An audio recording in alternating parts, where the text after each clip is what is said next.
player of any sport, and he's definitely the most talented basketball player of his generation by far.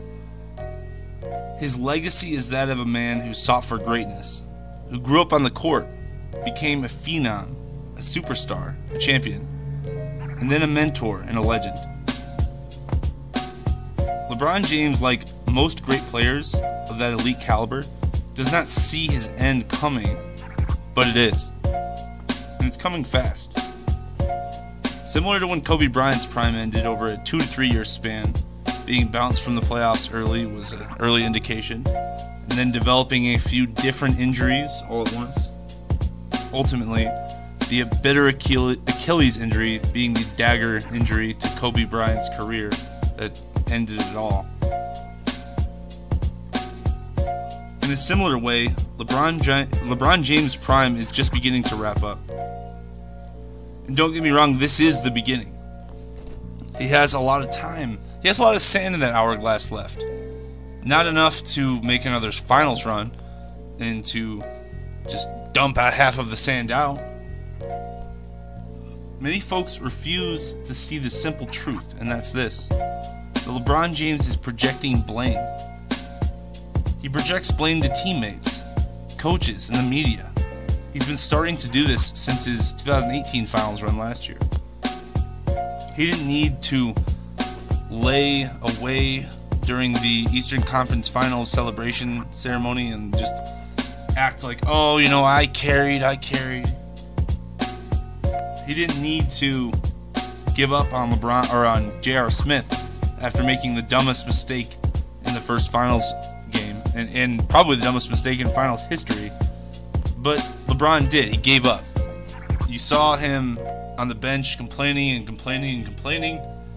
while Kyle Korver and other teammates were trying to get him motivated. LeBron continued to mope and complain and make excuses. He didn't need to give up on his team. And then, in the offseason, he didn't need to go on his show, Uninterrupted, or the HBO show, whichever one it was, and say that he is the best of all time in his eyes, and he has, quote, nothing to prove, unquote. He didn't need to say that. He didn't need to say that he was satisfied with his career, even if he didn't make the playoffs a few weeks ago. You just sign a max contract for 4 years and you are not going to try to make the playoffs, or at least you don't expect to. I think that's like a big middle finger to Lakers fans, in my opinion. He didn't need a call for a tweet from Adrian Wojnarowski on Twitter during the Super Bowl suggesting that he needed the Lakers to trade for Anthony Davis instead of retaining these young players, and he also didn't need to sit away from them on the bench when they were getting blown out by Indiana. The young players, rather, that he was sitting away from. All of it is a softening, is just him softening his fall. He's basically like a guy trying to brace for impact while he falls off the mountain. He senses it coming, and he's softening his criticism. He's doing what LeBron James has done for a while. He's trying to control the narrative surrounding his legacy. And hey, it might work in the GOAT conversation. It really might. His fans, his stans, if you will, I mean, they'll argue anything. They'll say, you know, it doesn't matter if you lose in the finals. And you know what? I would argue making it to the finals is definitely an achievement in and of itself, but you gotta win. You gotta win those finals matches that you make it to. You do. And LeBron has won a few, so they do have arguments. And I would argue last year was his best offensive, keyword offensive, playoff performance ever. He laid it all on the line on the offensive end of the floor. He had to play 2 7-game series just to make it to the finals. He made it all the way to the finals, only to give up after a teammate after J.R. Smith made that horrible mistake. But it was predictable. It's J.R. Smith. He's always high and drunk. That's his thing. They joke about it. Like, the players literally joke about it. So, like, you can't get mad at J.R. Smith for being J.R. Smith. But the moment J.R. Smith forgot to put the ball back up in the air, LeBron James quit on the Cavs. And that was the moment where LeBron James' prime ended. I sense through his actions, his words, and just, his play, really, that he has a feeling that that would be the last time that he was going to be in the finals. Why else move to LA, where it's harder to make it to the finals, where you live during the off season, and you make movie contracts, and you have a studio, and you have all these other obligations outside of basketball? It's because he's not going back to the finals. He's interested in being a star. Don't get me wrong, he wants to be there badly. LeBron James is desperate. He's so desperate to get back to the finals, he will trust a second-year basketball president in Magic Johnson. I know he's a legend, but he's still a second-year basketball president who is selling the Lakers as an old-school Showtime franchise. The same Magic Johnson who got rid of Julius Randle, who's now averaging 20 points and 9 rebounds with almost 2 blocks, and D'Angelo Russell, who was a freaking all-star, who just... And then he drafted Lonzo Ball, this circus show, who I admit can play some defense. He can play some defense. Lonzo Ball isn't worthless, but he's a lot closer to a bust than a star. That's true. And LeBron trusted Magic Johnson. He did. Magic said, we'll get Paul George. LeBron signed, they didn't get Paul George. Why? Because Paul George didn't want to play with the soap opera that is LeBron James and Lonzo Ball and all that stuff. He would be like the 4th person talked about in that team. And he wants to be the star. He's playing on MVP caliber season this year. But similar to late in Kobe's career, LeBron, similar to Kobe's career when Kobe won a few titles and Melo didn't want to play with Kobe, that's basically what's going on here with Paul George and LeBron James. But Melo, I don't know if Melo was as good as Paul George in my opinion, but that's to be debated. But being great and having a giant ego that gets you talked about all the time makes it hard for you to be played with by these other great players who are almost as good as you, if not as good as you.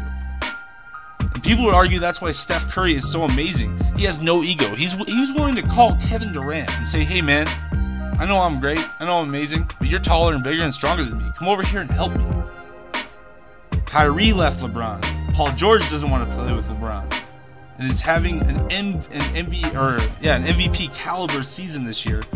He's playing amazing on both ends of the floor. The Lakers could have desperately used Paul George. Reports are KD has no interest in playing with LeBron and wants to smash his legacy. He's not going to join the Lakers. Kawhi Leonard has already beat LeBron in a title match. What makes you think he'll team up with LeBron now all of a sudden? Why would he do that? Why would he leave the Raptors? They have a much higher chance to go to the finals each year. It seems stupid to leave. Those players like LeBron, but they also know the other truth. The whole other truth, and that's that his overall game isn't what it used to be. And LeBron James and his fans can believe that he's still the best player in the league. They can say it all they want. They can yell on ESPN. They'll sell it to you all day. But the fact is, his athleticism is only impressive on offense. Those amazing chase down blocks on defense, where he would soar through the air for a few seconds at a time and just swat the ball away. We just don't see those as often in a Lakers jersey. If LeBron jumps like that nowadays, he has to take a few plays off. He switches and hides on defense for fear of letting 20-year-old Trae Young just speed right past him and put him on skates like we saw the other night against the last place Hawks. LeBron is smart enough to know this. He's intelligent to know that he's not as athletic as he once was, so he has developed a fadeaway shot. It's more of a rollaway, but you he's 6'9", 275 pounds. He can get enough space, and he's a really, really smart player. So it's a really, really good way of gracefully declining, I guess is what you would say. See, just because LeBron James, the legend, is done, the player, the athlete is over, that doesn't mean LeBron James, the NBA player, is done. LeBron James can still rack up a multitude of all-time records. All will affirm his greatness, and all will just affirm his illustrious legacy as one of the game's greatest all-time players. LeBron has a unique opportunity that if I were him, I'd try to take advantage of, and maybe even shift the GOAT narrative towards. LeBron hasn't suffered many injuries. He had a groin strain a few weeks ago, and that did keep him out a significant amount of time, but LeBron's body is kept in tip-top shape as he spends $1 million each year or more on medical treatments and workout methods. This durability and lack of wear and tear would mean that LeBron being 5th, almost 4th, in the all-time leading points board, having seemingly years left on his body to score around 20, 25 points a game at least. LeBron James would only need a couple years, 2 or 3, 4 years to do so. 4 or 5 at worst. LeBron James, known more for his assists and his ability to dominate the floor playing positionless basketball, could be the all-time leader in NBA history, surpassing Kareem Abdul-Jabbar. If I were LeBron James, I would be more focused on that right now than I would be titles. Because titles might be a futile effort. Why not give us your very best offensive performances that you can possibly muster up before your basketball career is over? Who cares if you don't make the playoffs? Who cares if they say Kevin Durant or Giannis Antetokounmpo or whatever are considered the best players in the league over you? Why do you care? LeBron James should be focused on leaving his names all over the record book. He's got a chance. As I've been saying, between his posture on the floor, his attitude on social media, his responses to the press, it's sensing he can't carry this young team to the finals. He can't ever do it. By the time any other star could help him, even next year, his body probably won't even be, it'll be in even worse shape than it is now. And would he even be a great guy to make a finals run with? On the defensive end, I would argue no.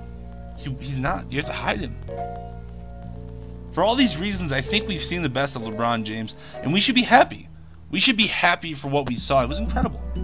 LeBron James in his prime was truly one of, if not the greatest and most talented athlete to ever grace a basketball floor. Only a handful of players can reach that level of pure greatness on such a consistent nightly basis, and didn't suffer a serious injury, only to pretty much never suffer any serious injury. Just shows how gifted God has made this man. I know LeBron James isn't done having an impact on the world. He's just too smart. He's too business savvy. He's too influential in the community. And I look forward to seeing his future chapters outside of basketball.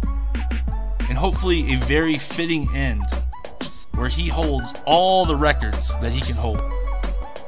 To a very fitting, legendary, incredible career that we may never see the like of again. Thank you, LeBron James. Do you need more sports content? Well, browse the Fanatic Sports channel for all types of different takes and analysis.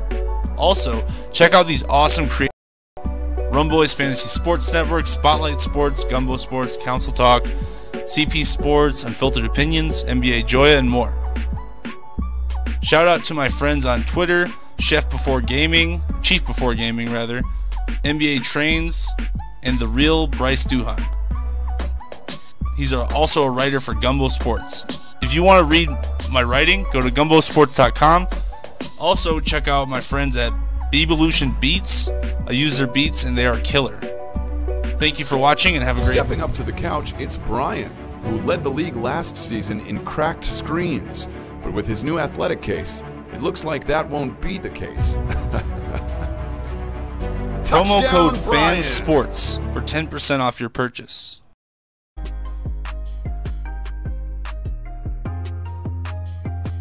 Welcome to Fanatic Sports Channel. Stepping up to the couch, it's Brian, who led the league last season in cracked screens. But with his new athletic case, it looks like that won't be the case. Touchdown, Brian! Promo code FANSPORTS for 10% off your purchase. Remember to smash that subscribe button like you're gaining health points on Zelda. Smash it. You need those health points. Hey guys, thanks for joining me, sports fans. I really do appreciate it. Kind of going off script a little bit. I just wanted to talk about this new league called the American Alliance of Football. started by Bill Polian and a few other professional football guys. I watched it last week, and then I watched a lot of the highlights, and it's pretty cool. It's an interesting league. It's basically just a minor league to the NFL. It's obviously more entertaining than flag, or I mean, shoot, it has harder hits than the NFL in college, so it's very interesting. Things to take away from it: well, Christian Hackenberg still sucks at professional football. For some reason, the second he left college, he just couldn't play anymore. He's one of the best quarterbacks from Penn State ever, and for whatever reason, he just cannot play. The game is slowed down. He still can't play. His stats were, let me look those up. His stats were, Hackenberg had friggin' like 10 completed passes for 20 some. Yeah, and then Wolford from Arizona, the Arizona Hotshots, probably had the best week. 18 for 29, 275 yards for 2 touchdowns. Garrett Gilbert, Orlando, also had 2 passing touchdowns and a receiving touchdown, which he caught from Jalen Marshall of the Orlando Apollos. So those 2 were probably the best quarterbacks, Gilbert and Wolford, for the Alliance of American Football. Both failed to reach 300 yards passing, but it seems to be a league where the defensive players are, more effective than the offensive players. If you're a quarterback and you have any type of skill, serious skill, then you're in the NFL. If you're a defensive player, you could be one of the best defensive players in the world and still not make a team because they're so athletic and good at what they do. Michael Vick's team, the Legends, let's talk about them for 1 second. They have journeyman quarterback Matt Sims, Chris Sims' brother, Phil Sims' son, I believe, or cousin. I honestly don't remember. There's so many Sims out there. 30-year-old quarterback, journeyman, 15 for 28, only 126 yards, 2 INTs. His backup had to come in. Aaron Murray out of Georgia. He didn't have much success either. He only completed 4 passes out of 7 attempts, 38 yards, and a pick. So the Atlanta Legends did not have a great offensive game. The San Diego Fleet offensive quarterback, talking about the quarterbacks right now, we'll get into other things in a little bit. Just doing a little summary, what to watch for. Mike Bercovici. He had 2 interceptions, 176 yards, 15 for 25. He did okay, I guess. 2 picks isn't great. He should probably, he took a huge hit. I'll show that in a second, but he took a huge hit that probably wouldn't be legal in the NFL. That was pretty big. It's just interesting. I don't know these guys, so it's hard for me to break it down, but I am going to give you a summary. San Antonio Commanders quarterback Logan Woodside, 18 for 36, 255 yards. That's pretty good. 2 interceptions, didn't have much luck. Luis Perez, the #1 quarterback, picked. He didn't do very well. No touchdowns. He did throw over 252 yards, but it was on 57.6 completion percentage, so he didn't have a lot of luck. Wolford, clearly the best quarterback. He'll be interesting to watch. Gilbert, also very good. Hackenberg still sucks for 103 yards, 2 touchdowns.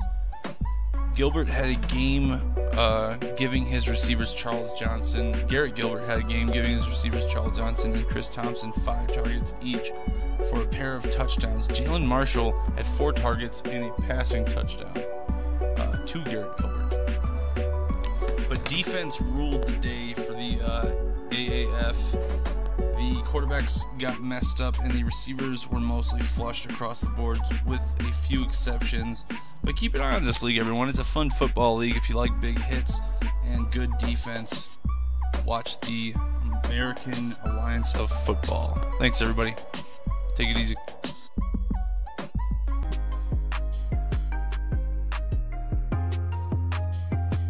Welcome to Fanatic Sports Channel.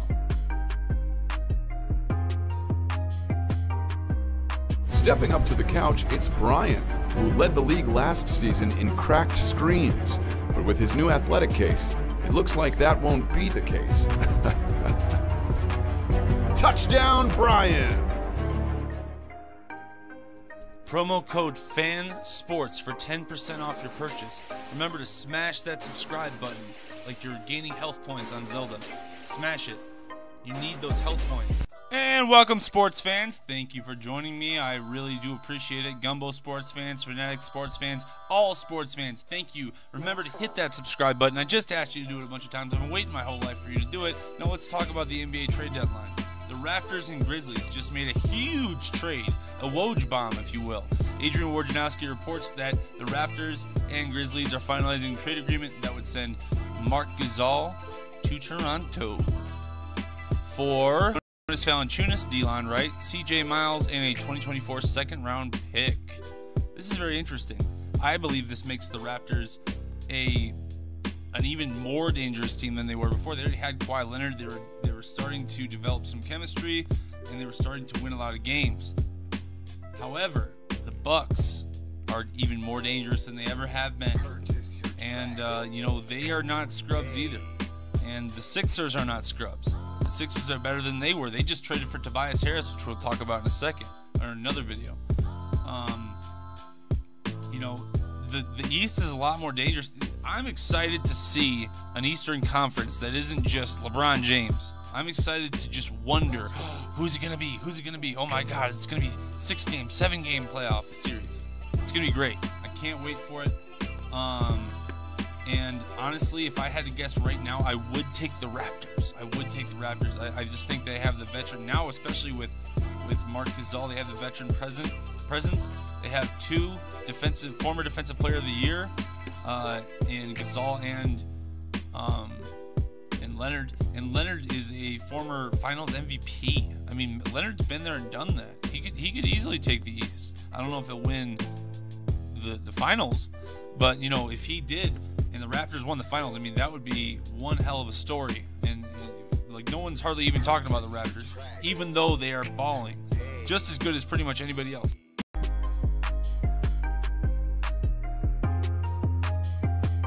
Welcome to Fanatic Sports Channel. Stepping up to the couch, it's Brian, who led the league last season in cracked screens. But with his new athletic case, it looks like that won't be the case. Touchdown, Brian!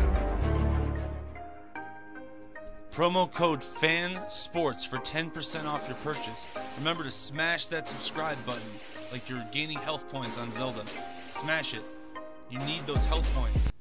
And welcome, sports fans. Thanks again for joining me. Remember to smash that subscribe button. I'm not going to ask you again. I am sick of asking you. You need to do it already. All right, guys, let's get into it. The Grizzlies are going to hang on to Mike